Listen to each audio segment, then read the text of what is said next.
ఓం సాయిరామ్ సమర్థ సద్గురు సాయినాథ్ మహారాజుకి జై. సాయి భక్తులందరికీ నమస్కారం అండి. మన బాబాగారి దయ వల్ల మనందరం బాగుండాలి, సంతోషంగా ఉండాలి అని చెప్పి మనస్ఫూర్తిగా కోరుకుంటూ ఈరోజుటి వీడియో స్టార్ట్ చేస్తున్నాను ఫ్రెండ్స్. ఇక ఈరోజు వీడియోలో మనం చూడబోయేది ఏంటి అంటే, తల్లి ఇది నీ కోసం నేను రాసింది బిడ్డ, ఎవరి వల్ల మార్చడం కుదరదు, నిర్ణయం తీసుకోమ్మా అని చెప్పి బాబాగారు అయితే మనకు ఒక మంచి సందేశం తీసుకొచ్చేసారండి. ఆ సందేశం ఏంటి, ఆ సందేశం రూపంలో బాబాగారు మనతో ఏం చెప్పబోతున్నారు అనేది ఆయన మాటల్లోనే విందామా. తల్లి, నీ జీవితంలో జరిగేదంతా ముందుగానే నిర్ణయించబడింది. ముందు నేను చెప్పాను కదా, నువ్వు ఏది చేయటం కుదరదమ్మా.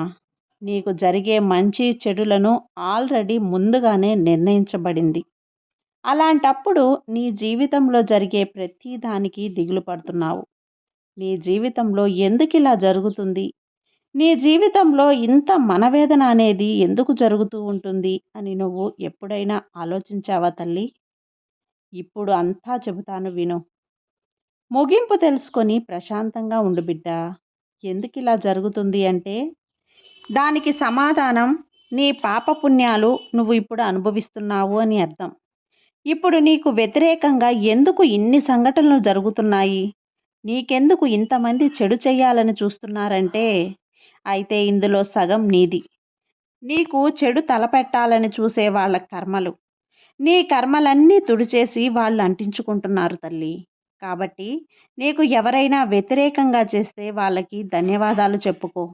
నీ కష్టాన్ని తగ్గించుకునేందుకు వారు నీ కర్మలన్నీ పంచుకుంటున్నారు అని అర్థం చేసుకో. ఇదంతా నిజం బిడ్డ. ఇది నీ జీవితంలో నేను రాసింది తల్లి. నీకు చెడును మాత్రమే రాసిన నేను నీకు కావలసిన తీపిని రాయకుండా ఉంటానా? చెడు చెప్పినా నేను నీకు కలిగిన మంచిని చెప్పకుండా ఉంటానా చెప్పు బిడ్డ. అడ్డంకులన్నీ దాటి వచ్చి సంతోషం, చెడు ఇవి తిన్న తర్వాత తీపి చాలా బాగుంటుంది. ఇది వరకు ఏం జరిగింది అంటే, నా బిడ్డవైన నీకు జీవితంలో జరిగే అన్నింటినీ నీకు ముందుగానే తెలియపరిచాను. ఏది జరిపిస్తాను అనుకున్నావో అదే నీ జీవితంలో జరుగుతుంది అని తెలియజెప్పాను. నేను నీకు ఇచ్చింది ఈ మనుషులు తట్టివేయాలని చూస్తున్నారు. ఈ మనుషులు దానికైన పనులు ఆరంభించేశారమ్మా. ఇదంతా చూస్తూ ఉన్నాను తల్లి. ఎందుకంటే అంతవరకు నేనేమీ చెయ్యలేను కదా. నేను మంచి చెడులను వాళ్ళందరికీ బోధిస్తూ ఉంటాను. అది తెలుసుకొని అనుసరించి నడిచేవాళ్లే మంచివాళ్ళు తల్లి.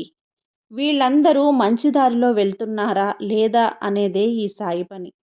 ఇది తప్పు ఒప్పు అని తెలుసుకొని మళ్ళీ అదే చేస్తూ ఉంటే నేను మాట మాటకి వచ్చి సర్దుబాటు చేయలేను కదా.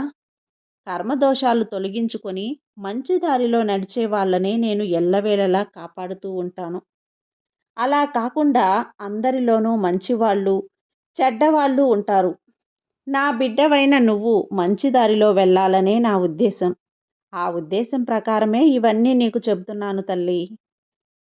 మంచి వాళ్లకు చెడు చేయటమే చెడ్డవాళ్ల పని. అదేలాగా నీలాగే కొంతమంది మంచి వాళ్ళకి బాధింపు పడుతున్నారు తల్లి. సరే, దానికంటే ఏం బాబా అని అడిగితే, నువ్వు ఎప్పుడు అయితే సాయిబాబా అని పిలిచావో అప్పుడే నీ సంకల్పం నెరవేర్చాలని నిర్ణయించుకున్నాను. అంటే నీకు ముగింపు శుభమవుతుంది. నేనెప్పుడు నీకు చెప్పేలాగే నువ్వు అంత సులువుగా కలవలేదు. ఎవరైతే నా మాటని ఆచరించి నా వాక్కుని గౌరవించారో వాళ్ళకి మాత్రమే నన్ను పూజించే అదృష్టం కలుగుతుంది. నీ జీవితంలో ఈ మనుషులు చేసే చెడుకి అంతా ఒక ముగింపు తీసుకొస్తాను. దాని తర్వాత నా పని ఆరంభించేస్తాను తల్లి. నీ జీవితంలో ఆ అద్భుతాన్ని నేను నీకు కల్పిస్తానమ్మా. నీకు మంచి జరగాలని నీతో ఈ విధంగా మాట్లాడుతూ నీకు మంచిని బోధిస్తూ ఉన్నాను. ఎప్పుడైనా ఎలాగైనా నీతో మాట్లాడగలను, లేకుంటే వాళ్ళలాగే నేను కూడా చూస్తూ ఉండేవాడిని కదా. నీ మీద ప్రేమ ఉంది కాబట్టి నీ సాయి నిన్ను వెతుక్కుంటూ వచ్చాను తల్లి. ఆరుదల చెప్పి నిన్ను ఓదారుస్తున్నాను. నీకు మంచి జరుగుతుంది కాబట్టే, నీకు మంచి జరిపిస్తాను కాబట్టే నీకు ఇంత గట్టిగా నీ సాయి వాక్కుని నీకు వినిపిస్తున్నాను. నమ్మకంతో ఉండు తల్లి. నీ సాయి చెప్పే మాటలను వింటూ సాయి మార్గంలో నడువు. నీకు అంతా మంచే జరుగుతుంది. నీ బాబా నీకు తోడు ఉండగా నీకు భయమెందుకు చెప్పు. సర్వేజన సుఖినో భవంతు. జై సాయిరాం.